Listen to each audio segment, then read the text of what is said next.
¿Estás bien?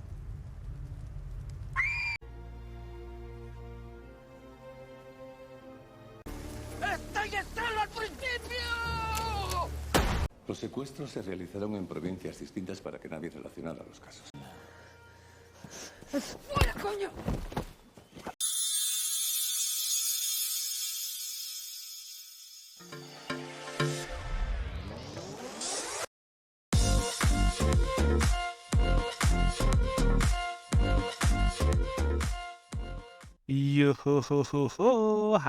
Hai, kembali lagi di Cinema Channel Project. Film yang akan kita bahas ceritanya untuk kali ini berjudul Infiesto. Dirilis tahun 2023, disutradarai oleh Patsy Amezcua. Film ini dibintangi oleh Isaac Ferris sebagai Samuel Garcia, Iria Del Rio sebagai Marta Castro, Antonio Buil sebagai Sargento Ramos, Juan Fernandez sebagai Bastera.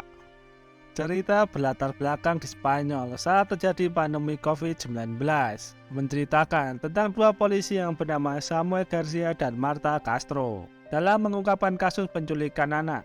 Setelah polisi menemukan anak perempuan yang bernama Sayoa yang kabur dari tempat penculikan. Karena mengalami trauma yang berat, ia tidak bisa langsung dimintai keterangan. Samuel dan Castro terus mencari petunjuk tentang sang pelaku.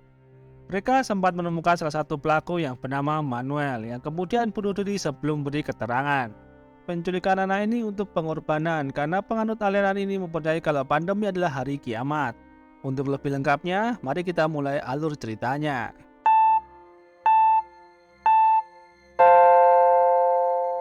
Berlatar belakang di negara Spanyol yang belum lama terkena COVID-19 dan diberlakukan lockdown.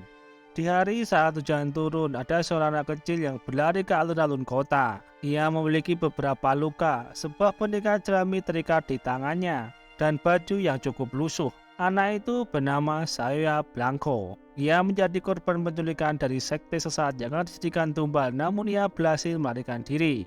Seorang polisi menemukannya dan membawanya ke rumah sakit.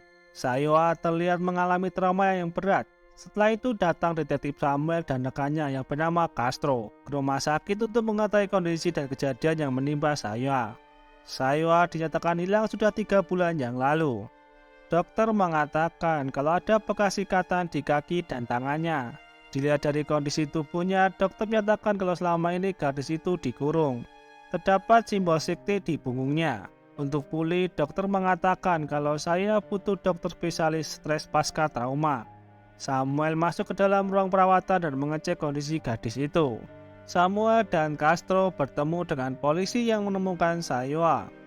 Setelah mendapatkan informasi, Samuel dan Castro menuju ke rumah ibu saya yang bernama Julia Lopez dan memberitahu kalau anaknya masih hidup. Mendengar hal itu, Julia senang bercampur sedih.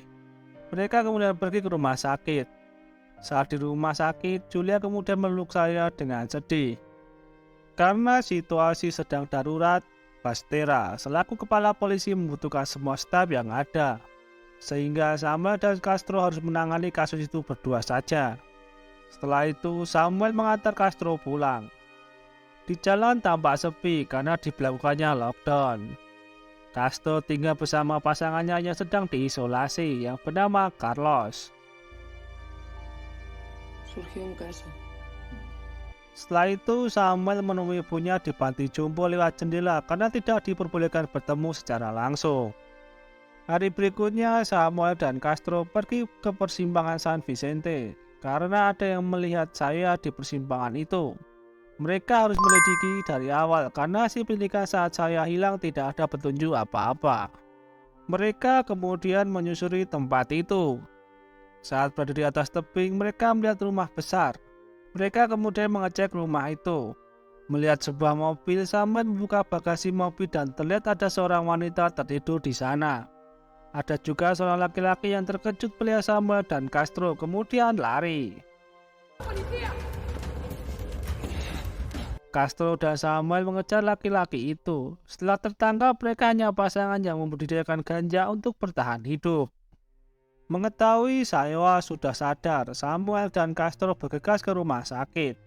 Di rumah sakit mereka bertemu dengan Paz dari pusat stres pasca trauma.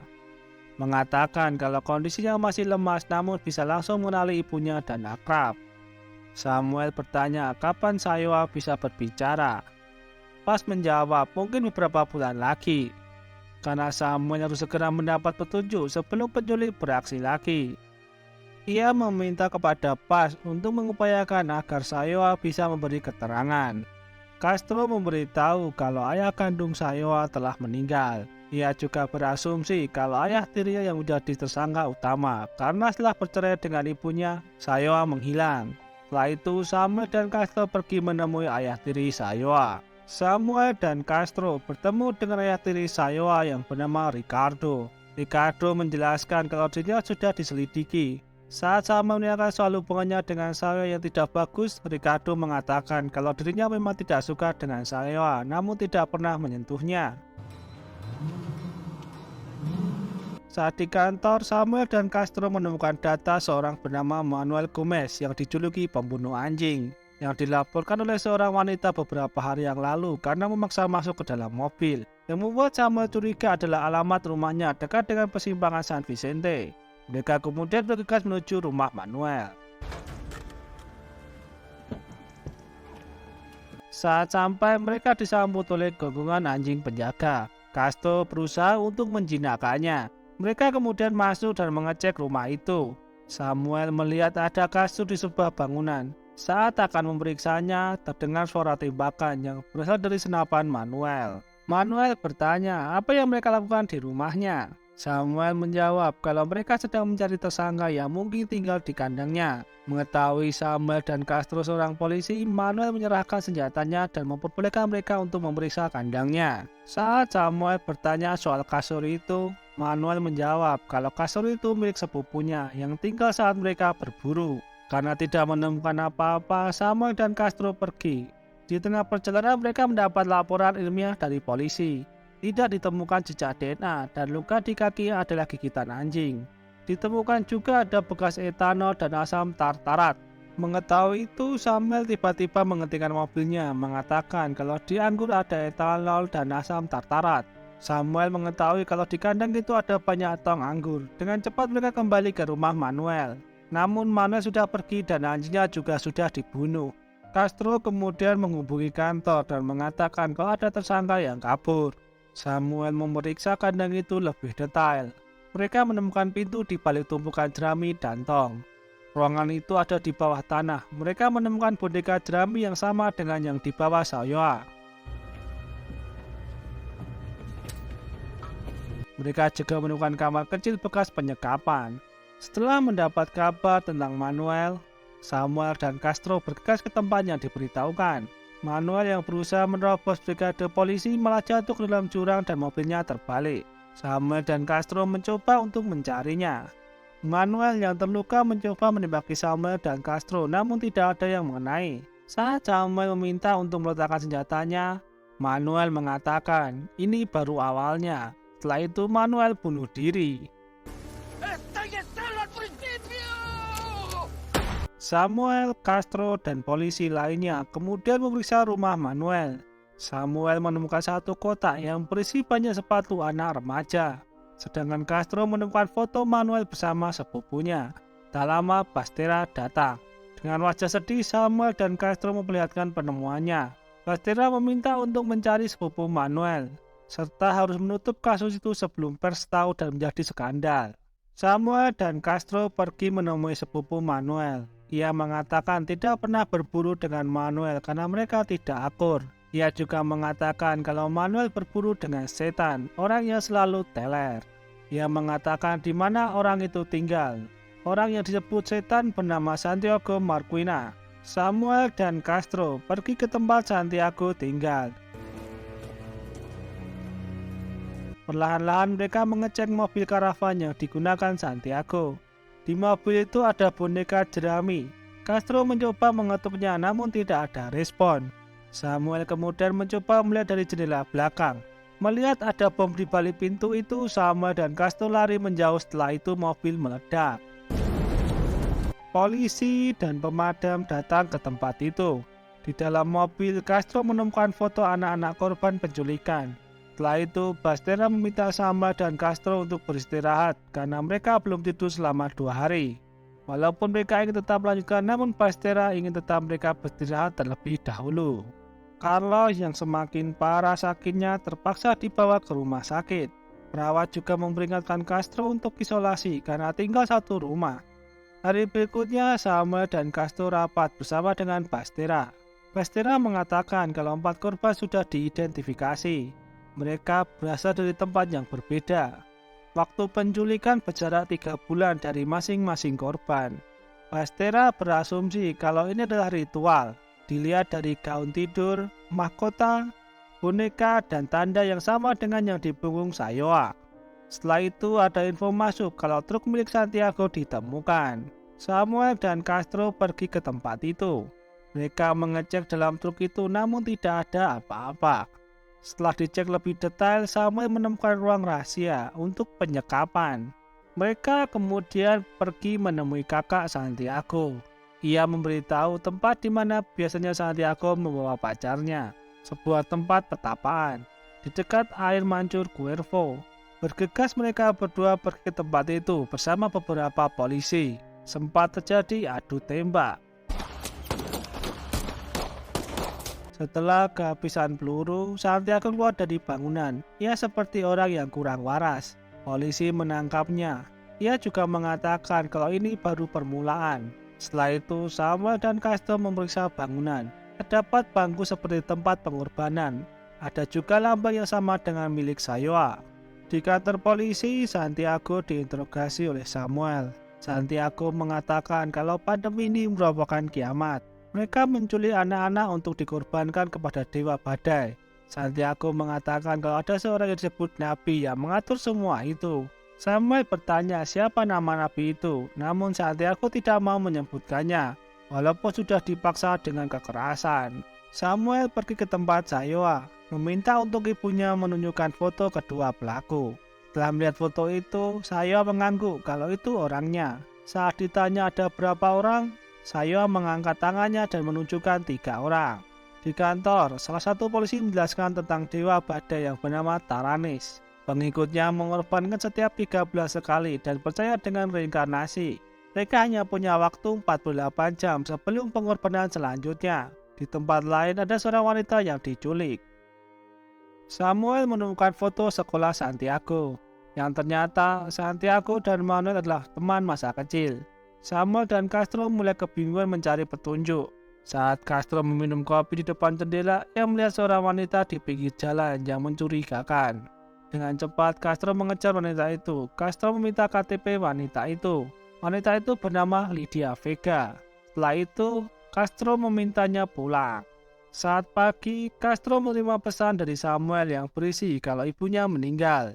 Karena pandemi, Samuel dilarang masuk. Saat tahu ibunya ada di mobil jenazah, Samuel melihatnya walaupun sudah dilarang.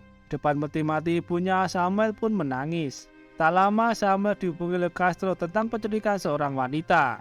Dengan masih bersedih, Samuel pergi ke TKP. Castro memberitahu kalau yang diculik seorang perawat wanita berusia 20 tahun. Dibawa pergi oleh pencuri dengan menggunakan mobil si wanita. Di TKP juga menemukan tali yang sama dengan yang ditemukan di dalam truk milik Santiago. Karena Samuel tidak ingin membuang waktu lagi, ia membawa Santiago ke tempat pengorbanan. Samuel menanyakan soal nama si Nabi. Santiago tidak menjawab, malah berbelit-belit. Karena kesal, Samuel memukulnya dengan kayu. Bukannya takut, malah senang. Samuel yang makin jengkel kemudian mendekap wajah Santiago dengan plastik. Sudah disiksa seperti itu pun Santiago tidak memberitahukannya. Sampai akhirnya Samuel menembak kakinya. Castro berusaha menenangkan Samuel namun malah didorong. Datang Bastera melihat kejadian itu kemudian memberhentikan Samuel tanpa gaji. Samuel yang sudah selesai berkemas saat akan pulang, ia melihat foto-foto korban penculikan. Saat melihat foto sekolah Santiago, ia menemukan seorang laki-laki yang menggunakan kalung boneka jerami yang sama. Samuel kemudian mencari tahu tentang orang itu. Ia menemui polisi yang bernama Ramos menanyakan tentang orang itu. Ramos tahu orang itu yang disebut Nabi. Ramos memberitahu kalau ayahnya tinggal di dekat Investo. Ramos kemudian menawarkan diri untuk mengantar Samuel. Tanpa curiga, Samuel diantar ke sebuah rumah. Di sisi lain, Castro dihubungi oleh Paz. Paz mengatakan kalau di sekitar tempat tinggalnya ada wanita yang memiliki simbol yang sama dengan saya. Wanita itu bernama Lydia Vega, wanita yang ditemui oleh Castro. Lydia menceritakan tentang gurunya yang terobsesi dengan druid dan pengorbanan yang disebut Nabi. Saat akan melakukan ritual terhadap Lydia, ada orang yang menghentikannya. Lydia mengatakan kalau nama belakangnya adalah Ramos dari Investo. Kembali ke tempat Samuel. Di rumah itu, Samuel melihat mobil wanita yang diculik. Ia mengecek isi rumah itu, namun yang ditemukan hanya tengkorak. Samuel kemudian keluar dari rumah itu. Saat di luar, ia dihubungi oleh Castro mengatakan kalau pelakunya bernama Ramos. Dari belakang, Ramos menembaki Samuel yang membuatnya tewas.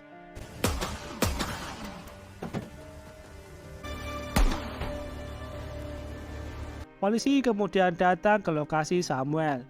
Saat sampai, Castro menemukan Samuel sudah tewas. Tak lama terdengar suara alarm tambang yang berada di dekat rumah itu.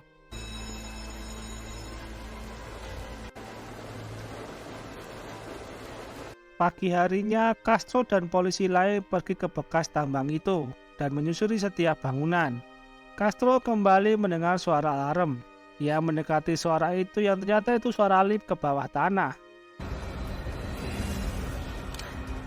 Dengan tetap waspada, Castro menyusuri ruang bawah tanah. Terjadi adu tembak antara Castro dan Ramos.